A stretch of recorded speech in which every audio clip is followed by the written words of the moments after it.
धन्यवाद मिथिलेश सर। आज के आपके युवा के लिए आपको बहुत बहुत धन्यवाद, क्योंकि आपके योग के माध्यम से ही हम लोग अपने सुबह को बेहतर बना पा रहे हैं, और अच्छे से हम लोग अपने शरीर को योग योग के माध्यम से मतलब प्रफुल्लित कर पा रहे हैं।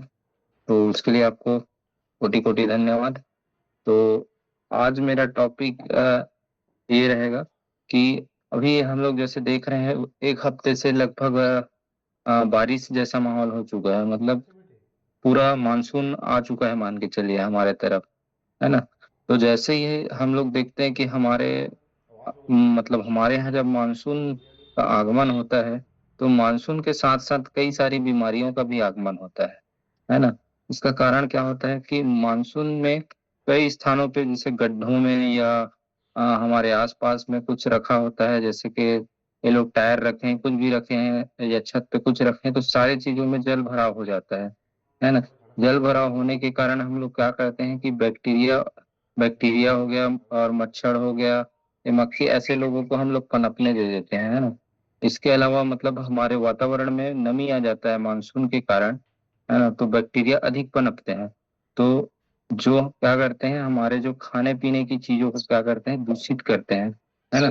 तो इन्हीं से हमको बीमारियां फैलती हैं या बीमारियां होती हैं, है ना। तो इसी टॉपिक पे आज बात करते हैं कि इन चीजों से या इन सब कारणों से हमें कौन कौन से बीमारियां होती हैं, और उससे हम कैसे, उसके लक्षण क्या हो सकते हैं, उससे बच कैसे सकते हैं हम लोग। इसके बारे में आज छोटा सा टॉपिक रहेगा मेरा आज का। तो जैसे कि सब सब जानते हैं कि बारिश की शुरुआत होती है, तो मेन कारण तो यही रहता है कि हमारे आसपास का जो वातावरण है वो गंदगी से भरा हुआ रहता है ना। हमारे नालों में, पानी में गंदा गंदा पानी जमा रहता है, या गड्ढों में पानी जमा हुआ रहता है। उससे बैक्टीरिया को पनपने में बहुत ज्यादा सहायता मिलती है। तो ऐसे ही मतलब अ, कारण बनता है एक मलेरिया। मलेरिया के बारे में तो आप सबने सुना होगा, है ना। लगभग लगभग इस पेट्रोल क्लब से जुड़े हुए हर एक व्यक्ति को मलेरिया की बीमारी के बारे में पता होगा, है ना। तो मलेरिया बीमारी क्या होता है कि हमारे आसपास गड्ढों में जब पानी जमा हो जाता है, तो वहाँ एक मादा एनाफिलीज नाम की एक मच्छर जो होती है ना। अ, मादा अर्थात फीमेल फीमेल एनाफिलीज मच्छर, जो इसको फैलाने का वाहक बनती है। ये क्या करती है कि ये इसके अंदर एक ऐसे ऐसी एक परजीवी रहती है, जिसको ये छोड़ देती है। किसी व्यक्ति को जब काटती है ना, तो उसके अंदर इसको इंजेक्ट कर देती है, जो परजीवी है उसको, है ना। जिसके कारण से ही हमें मलेरिया की जो बीमारी होती है ना। तो इस मलेरिया की बीमारी से आ, बीमार होने के बाद अगर आप मलेरिया से अगर ग्रसित हो गए हैं, तो बिल्कुल आपको तो मेडिसिन या डॉक्टर की ओर जाना पड़ेगा। पर अगर हम इससे बच जाएं या हम बचाव कर लें इससे, तो हम इन सब चीजों या डॉक्टर के पास जाके इंजेक्शन लगाने से या दवाई खाने से बच सकते हैं, है ना। क्योंकि हमारा उद्देश्य ही लोगों को अवेयर करना है। इस क्लब का उद्देश्य लोगों को बीमारियों से, होने वाली बीमारियों से पहले अवेयर करना है। तो बचाव क्या रहेगा इसका, कि हमको सबसे पहले तो हमारे आसपास के एरिया को साफ सफाई रखना पड़ेगा, है ना। आसपास जैसे अपने आसपास में मतलब मोहल्ले में, या जैसे उसके बाद अपने घर में जैसे छतों पे अगर आप कटी फटी टायर वायर होगा, है ना, या फिर कुछ मतलब जो रहता है, मतलब कोई भी चीज रहता है जिसमें जल भराव हो सकता है, ऐसे चीजों को मतलब अपने घर से बिल्कुल हटा दें या साफ कर लें उसको। क्योंकि मानसून आने के बाद में सबसे ज्यादा आपको बीमार वही करने वाला है ना। तो बिल्कुल जैसे आपके घर में जो भी ड्रम हो गए या फिर जो भी कोई भी चीजें होंगी जो जिसमें बैक्टीरिया या मच्छर पनप सकते हैं, तो इसको हटा दें। उसके बाद अपन बारिश में कोशिश करें कि बारिश आने के बाद हम मच्छरों को अपने घर के अंदर घुसने ना दें। मच्छरों के लिए कुछ प्रबंध करें, या सोते समय मच्छरदानी का प्रयोग करें, है ना।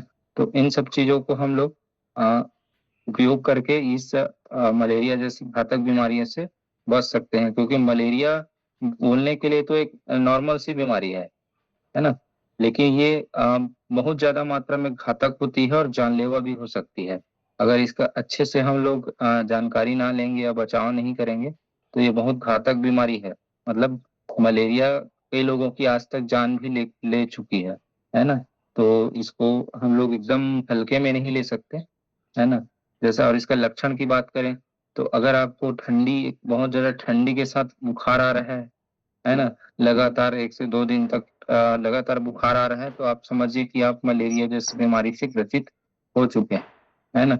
तो अगर आपको ऐसा कुछ लक्षण दिखाई देता है तो आपको तो मतलब बीमारी हो चुकी है, तो आपको बिल्कुल उसको उसका टेस्ट करवा लेना चाहिए, है ना। और अगर आपको इससे बचना है तो ये जो अपना नियम है, जैसे पानी का जल भराव को रुकना, अपने आसपास को साफ रखना, ये सारी चीजें आपको करनी होगी। उसके दूसरा बीमारी होता है मानसून में डेंगू, है ना। डेंगू का भी कारण क्या होता है कि डेंगू भी एक मच्छर होता है ना। ये भी मच्छर जनित वाला ही रोग है, मान के चलिए।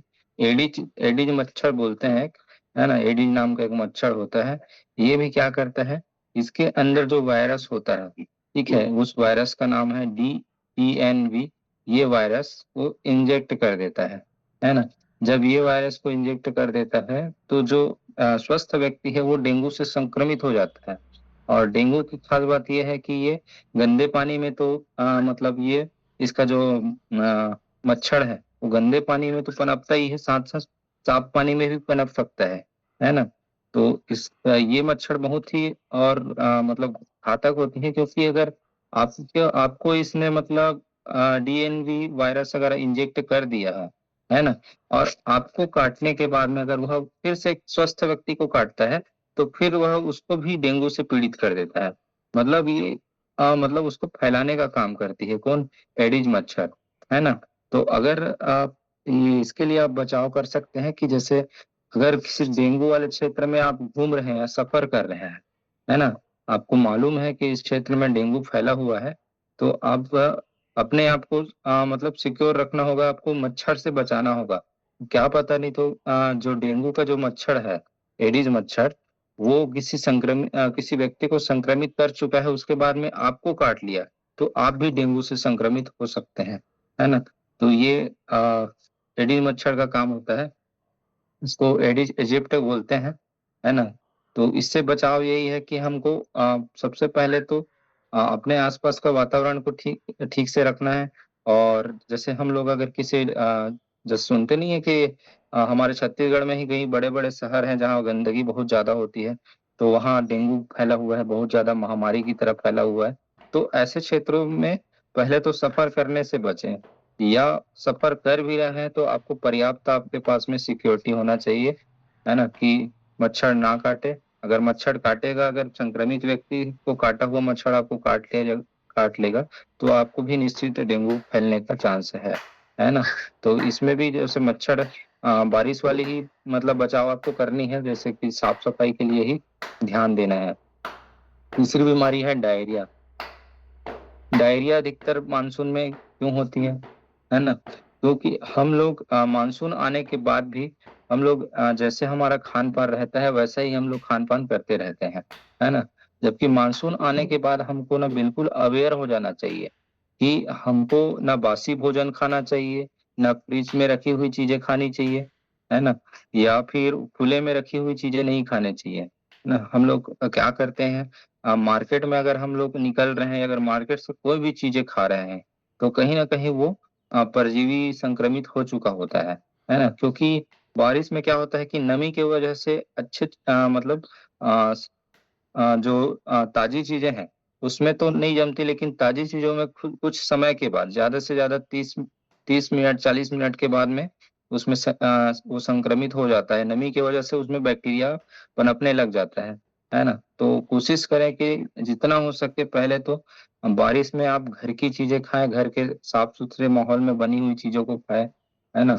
बाहर की चीजों को बिल्कुल ना खाएं, है ना। बाहर की चीजों में आपको कई सारे बैक्टीरिया मिल सकते हैं। जैसे कि आप साधारण सी बात, अगर आप किसी मतलब रेस्टोरेंट में जा रहे हैं या किसी भी जगह पे जा रहे हैं आजकल, जैसे हमारे छुरा में ही अगर मान लो, अगर किसी आप ठेले में खा रहे हैं, अगर और कहीं भी खा रहे हैं, तो आप आप बताइए कि वो कितना साफ सफाई का आपका ध्यान रखेगा, है ना? तो कहीं ना कहीं उससे इन्फेक्शन फैलेगा, और इन्फेक्शन फैलेगा तो फिर वो आपके, वो जो बैक्टीरिया है आपके पेट में जाके आपको डायरिया के लिए, डायरिया के लिए मतलब वो कर देगा, है ना? मतलब डायरिया बीमारी आपको हो जाएगी। और डायरिया में आप जान रहे हो कि फिर एक बार बैक्टीरिया आपके पेट के अंदर में प्रॉब्लम चालू स्टार्ट किया, है ना? प्रॉब्लम चालू हुआ तो फिर वो बहुत ज्यादा, इससे इले हमारे पूरे शरीर के मिनरल्स, पानी सब निकल जाते हैं। डायरिया बहुत घातक बीमारी होती है ये, खास करके बारिश के लिए, है ना? तो इसके लिए हम बचाव कर सकते हैं कि हम खाने से पहले हाथों को अच्छे से साफ कर सकते हैं, है ना? ये तो खैर उतनी बताने वाली चीजें नहीं है, इसको तो कॉमन सभी लोग करते होंगे। लेकिन इसका बताने का मेरा मकसद ये है कि अभी बारिश आ चुकी है, मानसून आ गई है। तो मानसून में हम लोग, कई बार क्या होता है कि इन सारी चीजों को हम लोग अवॉइड कर देते हैं कि नहीं ये इतना से ही क्या हो जाएगा करके। लेकिन मानसून आने के बाद में अगर हम इन छोटी छोटी चीजों को, है ना, अमल करते हैं या साफ सफाई का ध्यान रखते हैं ना, तो हम लोग इन सारी बीमारियों से बच सकते हैं, खासकर डायरिया जैसी बीमारियों से, है ना? क्योंकि डायरिया बीमारी बहुत घातक होती है। इसमें इलेक्ट्रोलाइट या हमारे शरीर के मिनरल्स बहुत जल्दी बाहर हो जाते हैं, और हम डिहाइड्रेशन का शिकार हो सकते हैं, जिससे कई बार डायरिया से कई सारे लोगों की मौत भी हो जाती है ना?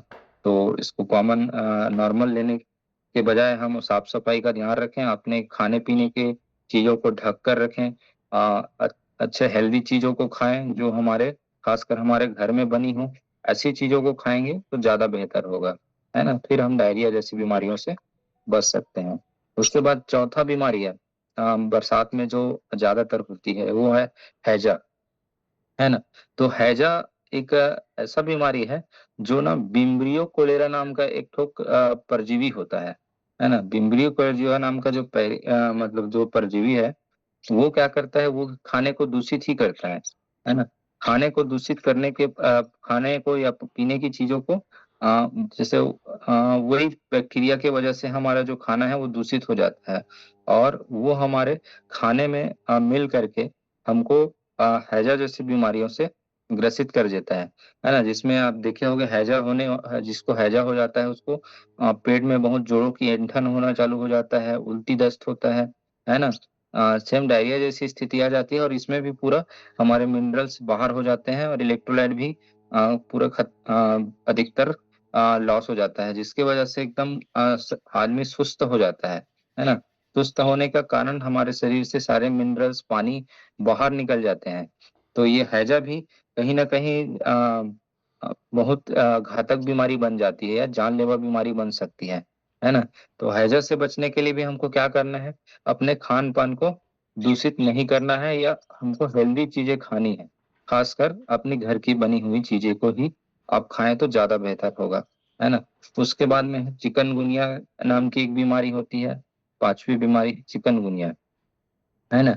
यह भी एक वायरस, मच्छर मच्छर से होने वाला ही रोग है, जो इसका भी वाहक, जैसे कि डेंगू में हम देखें ना कि एडिस मच्छर ही इसका वाहक होता है, वैसे ही चिकनगुनिया में भी एडिस मच्छर ही इसका वाहक है ना? इसमें चेन प्रक्रिया होती है, जैसे डेंगू में किसी व्यक्ति को, जैसे संक्रमित व्यक्ति को काटा है अगर वह मच्छर, और फिर से किसी स्वस्थ व्यक्ति को काट देता है, तो उसमें भी मतलब चिकनगुनिया का जो वायरस है उसमें पहुंच जाता है, और वो चिकनगुनिया से ग्रस्त हो जाता है ना? तो इसका भी वाहक एडिस मच्छर ही होता है ना? तो जैसे कि हम लोग मलेरिया में देखें मादा एनाफिलीज मच्छर है ना? जो इंजेक्ट करने वाला, वैसे ही डेंगू और इसमें चिकनगुनिया में एडिस मच्छर इसका वाहक होता है ना? और इसमें क्या क्या होता है, इसमें भी सिर दर्द होना स्टार्ट हो जाता है, लक्षण, थकान, मांसपेशियों में दर्द होना, है ना, जोड़ों में दर्द होना, फीवर होना, ये सारी चीजें कॉमन सी इसमें भी होती है, और ये भी कहीं ना कहीं जानलेवा साबित हो सकता है ना? तो बारिश में हमको विशेषकर इन बीमारियों से बचने के लिए, खासकर हमें अपने आसपास का साफ सफाई का ध्यान रखना बहुत जरूरी है, और अपने घर का साफ सफाई का ध्यान रखना बहुत जरूरी है। अगर हम अपने घर का साफ सफाई अच्छे से रखते हैं, है ना, अपने किचन को अच्छे से साफ रखते हैं, अपने बेडरूम को साफ रखते हैं, मच्छरदानी का उपयोग करते म्हणजे